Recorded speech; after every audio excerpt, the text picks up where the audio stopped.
Good day, this is Group 3 and we will be discussing about inductive versus deductive research approach. First will be qualitative as inductive. We have observation, pattern recognition, theory development, hypothesis formulation, and interpretation. First will be observation. The first step in the inductive approach is much like a detective meticulously examining a crime scene. It involves making detailed observations of the phenomenon under investigation. This is where you gather raw data, the building blocks of your research. Think of it as collecting clues. You might use surveys to gather opinions from a large group, conduct interviews to delve deeper into individual experiences, or directly observe the phenomenon in its natural setting. The key is to be thorough and comprehensive and capturing as much information as possible. This observation phase is crucial because it lays the foundation for the entire inductive research process. The quality and depth of your observation will directly influence the patterns and insights you uncover later. Remember, you're not looking for answers at this stage, but rather seeking to understand the phenomenon in its entirety. You're gathering the pieces of the puzzle before attempting to assemble them into a coherent picture. The inductive approach emphasizes the importance of starting with specific observations before drawing broader conclusions. It's a bottom up approach where you begin with the concrete details and gradually work your way towards a more general understanding. By meticulously observing the phenomenon, you're setting the stage for identifying patterns, forming hypotheses, and ultimately developing a theory that explains the observed phenomenon. It is a process of discovery where the data itself guides the research journey. Pattern recognition. The next step is to look at the data once the data has been collected. This means looking at the data for patterns, themes, and relationships. The goal is to find insights and trends that can be used to make the first categories and ideas.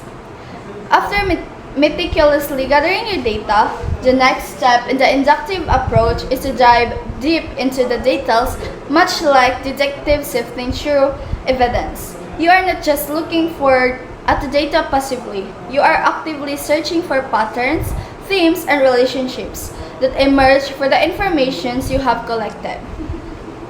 Think of it as identifying recurring motifs in a complex tapestry. You might notice that certain responses in your survey consistently appear together, or the interview transcript share common themes.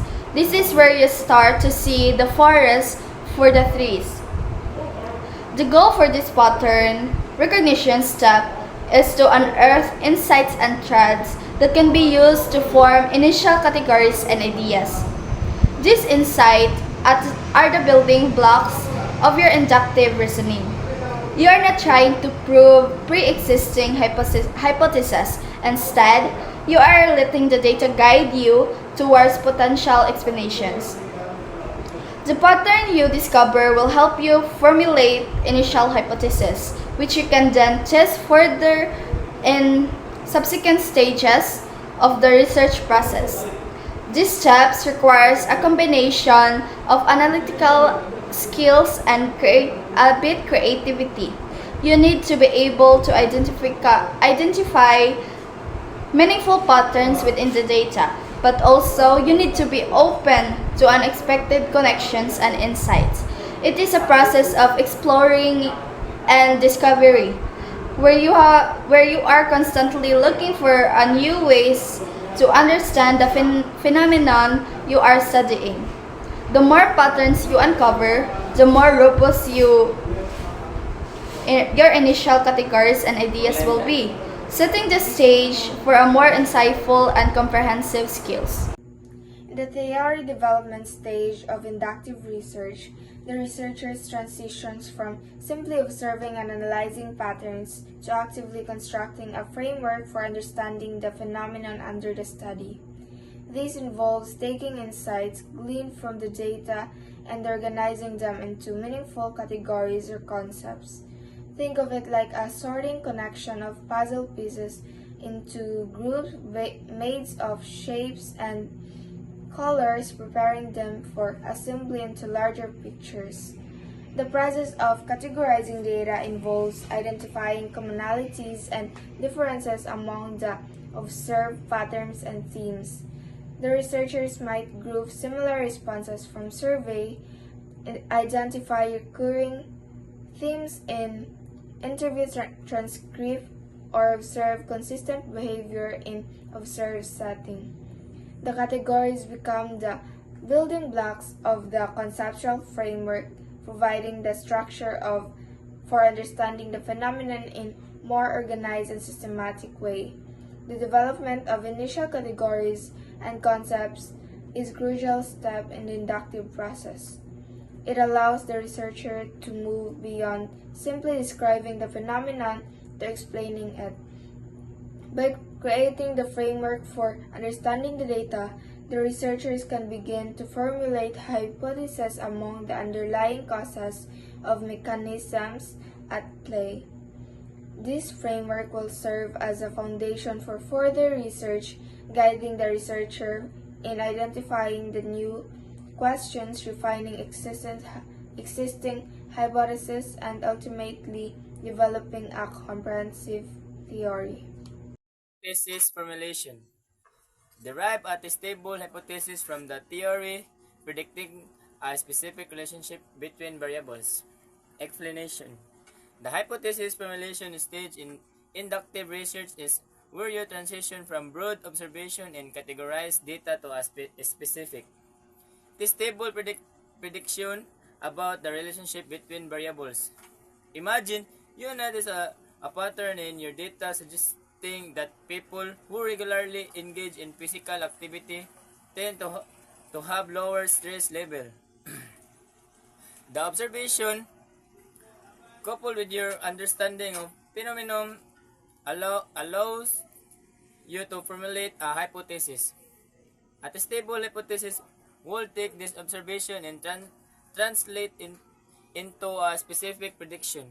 For example, you might propose individuals who engage in at least 30 minutes of moderate intensity exercise 3 times per week will experience significantly lower levels of stress compared to those who do not engage in regular exercise. This hypothesis clearly identifies the variables involved, exercise frequency and stress levels, and predicts a specific relationship between them. More exercise leads to lower stress. Hypothesis is now ready to be tested through further research. You could design a study to measure the stress levels of two groups, one engaging in regular exercise and the other not. By comparing the results, you can determine whether the hypothesis is supported or refuted by the data. The hypothesis acts as a guide for research, directing your investigation towards a specific area of inquiry and providing a framework for interpreting your findings. Interpretation. Interpret the statistical findings in relation to the hypothesis, drawing conclusions about the research question. The interpretation stage in quantitative research is where you analyze the results of your study and determine what they mean in relation to your initial hypothesis and research question. This involves more than just stating whether your hypothesis was supported or not. It requires a deeper understanding of the statistical findings and their implications. Think of it as translating the numbers into a meaningful narrative. This stage requires careful consideration of the statistical significance of your results. A statistically significant finding indicates that the observed relationship between variables is unlikely to be due to chance. However, statistical significance alone does not tell the whole story. You also need to consider the effect size, the magnitude of the relationship between variables. A statistically significant relationship might be a small and practically insignificant, while a non significant relationship could still be meaningful depending on the context. In interpreting your findings, you need to connect them back to your original research question and hypothesis. Did the results support your hypothesis? If so, what are the implications of this support? If not, why might your hypothesis have been incorrect? This stage involves critical thinking and careful consideration of potential limitations and alternative explanations. The interpretation section is where you present a clear and concise summary of your findings, their implications, and any limitations of your study. Next is quantitative as deductive. It contains formulation of hypothesis, design a research study, collecting data, analysis of data, and drawing conclusions. Deductive approach, formulation of hypothesis. The first step in deductive research is to develop a hypothesis and guess how the variables are related. Most of the time, the hypothesis is built on theories or research that have already been done. Deductive research begins with a hypothesis, a tentative statement about the relationship between two or more variables. Unlike inductive research, which starts with observation and builds towards a theory, deductive research starts with a theory or existing research and then tests its implication through specific hypotheses. This is a top-down approach, moving from general principles to specific predictions. The hypothesis serves as a bridge connecting the theoretical framework to the empirical investigation. The formulation of hypotheses often relies on pre-existing theories or prior research findings. Researchers review existing literatures to identify established theories and well-supported relationships between variables.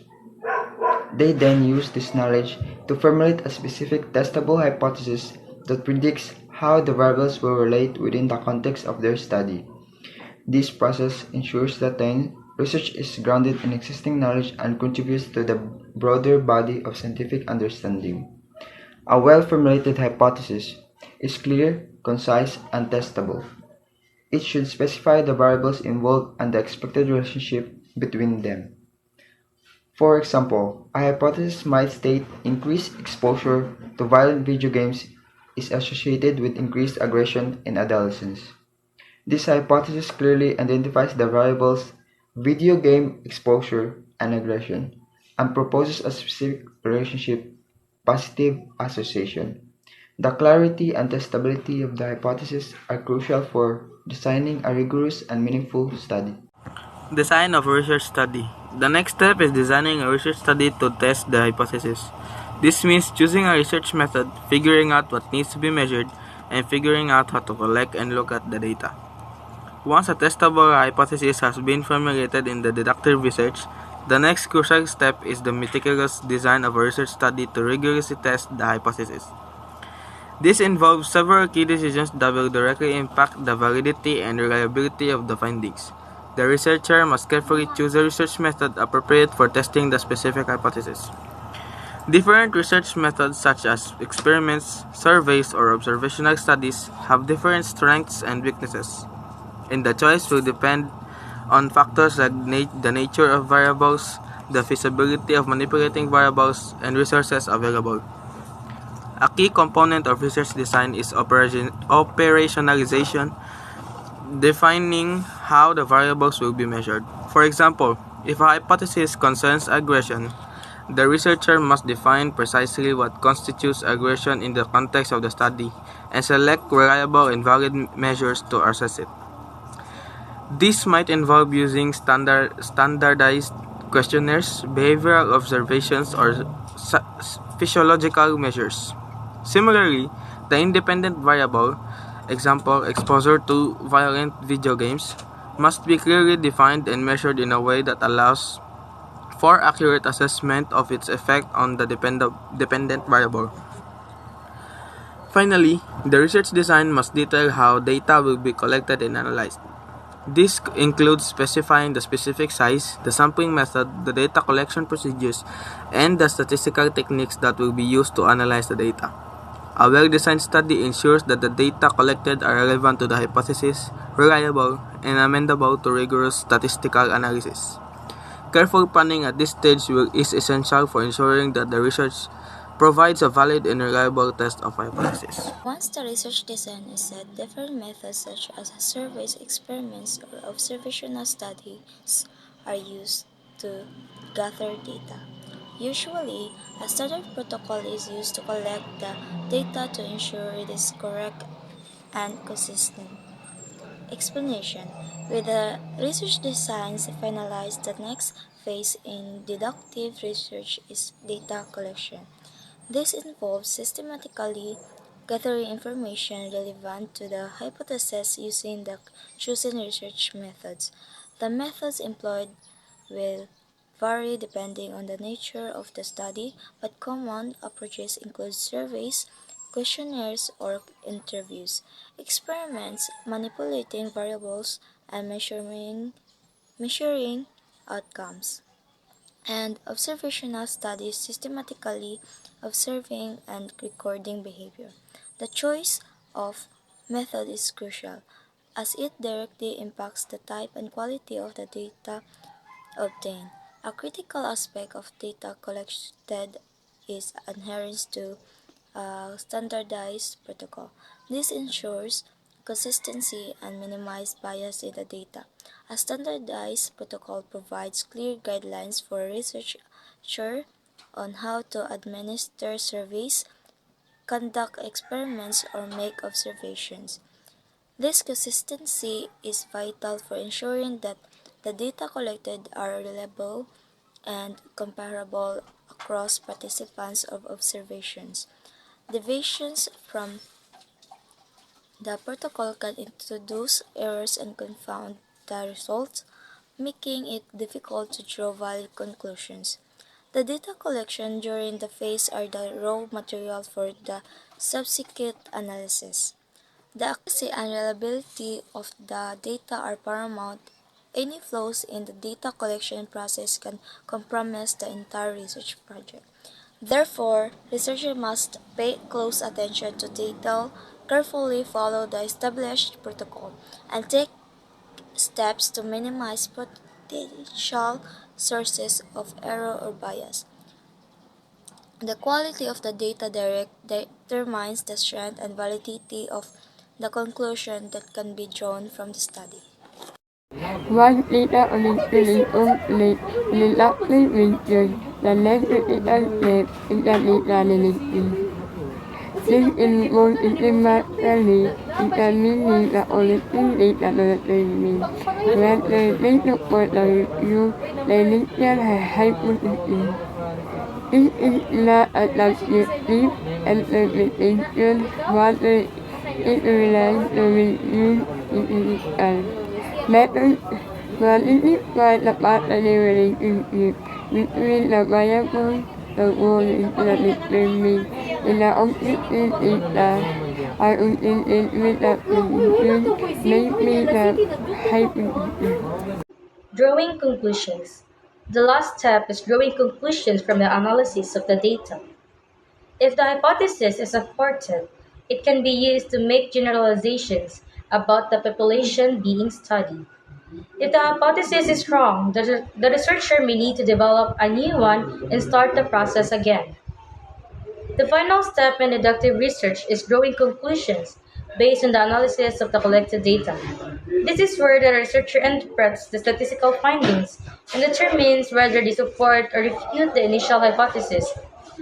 If the data analysis reveals a statistically significant relationship between the variables that aligns with the predictions of the hypothesis is considered supported.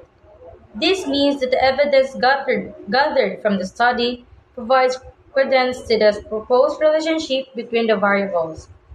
When a hypothesis is supported, it allows researchers to make generalizations about the population from which the study sample was drawn. This is a crucial aspect of deductive research, as it aims to extend the findings beyond the specific individuals studied to a broader group. However, it is important to remember that generalizations should be made with caution and should be based on a representative sample and a robust research design. On the other hand, if the data analysis fails to support the hypothesis, It indicates that the proposed relationship between the variables is not confirmed by the evidence. This does not necessarily mean the hypothesis is incorrect. It might suggest that the study design had limitations. The data collection methods were flawed, or the hypothesis needs refinement. In such cases, the researcher may need to revisit the theoretical framework, formulate a new hypothesis, and start the deductive research process again, potentially with modification to the research data or data collection method.